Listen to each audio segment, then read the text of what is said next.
If there's one human being that we need to set our eyes closer to ahead of the start of the 2023 season, that has to be Ben Mohammed Sulayem. While he's been able to build a reputable profile for himself in the previous season, the masks have fallen in the past couple of weeks, with him showing his true face to the world. However, this isn't a movie, and it seems like his life is about to experience a serious downfall, starting with him being fired from the position of president of the FIA. What are the scandals that Ben Sulayem was involved in? Who will take his place? And is this something that will benefit the sport in the long term? Stay tuned to find out.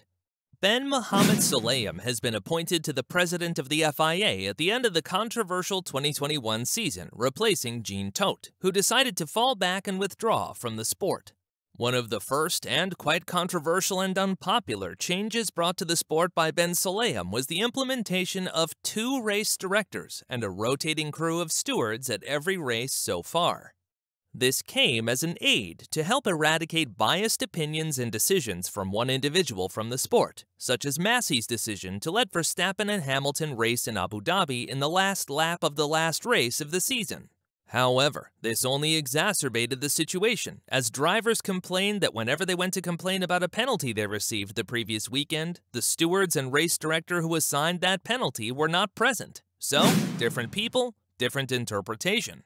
On top of that, the FIA implemented a rule in which drivers are going to have to go to them directly in order to receive permission when it comes to sharing a personal belief with the world. For example, Hamilton won't be able to express support for Breonna Taylor or for Black Lives Matter if Ben Mohammed Sulayem doesn't sign off on the approval first.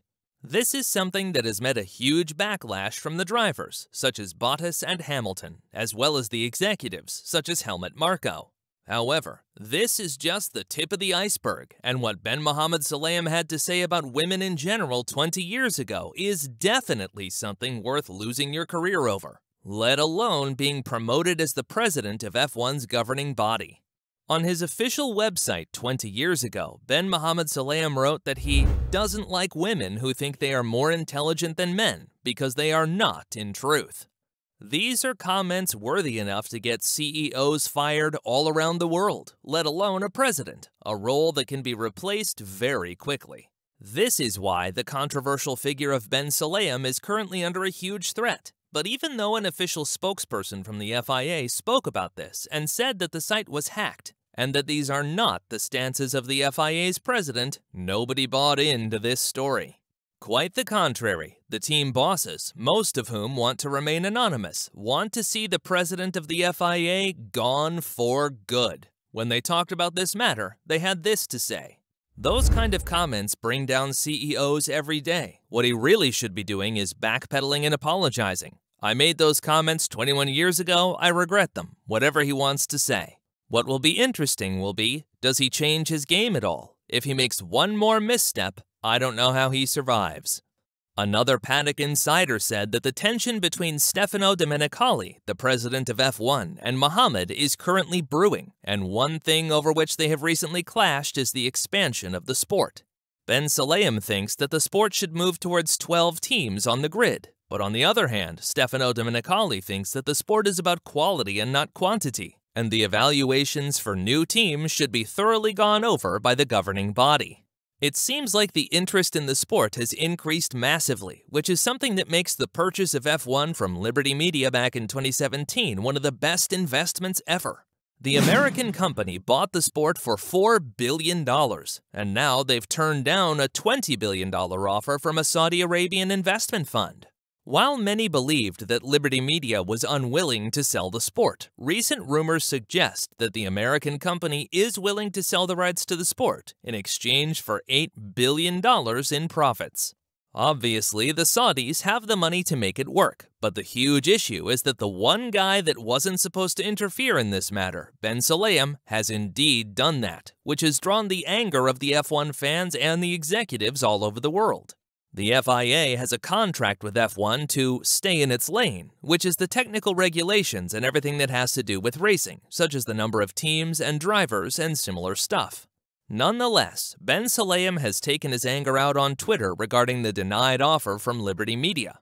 And when talking about this matter, he said, As the custodians of motorsport, the FIA, as a non-profit organization, is cautious about alleged inflated price tags of $20 billion being put on F1.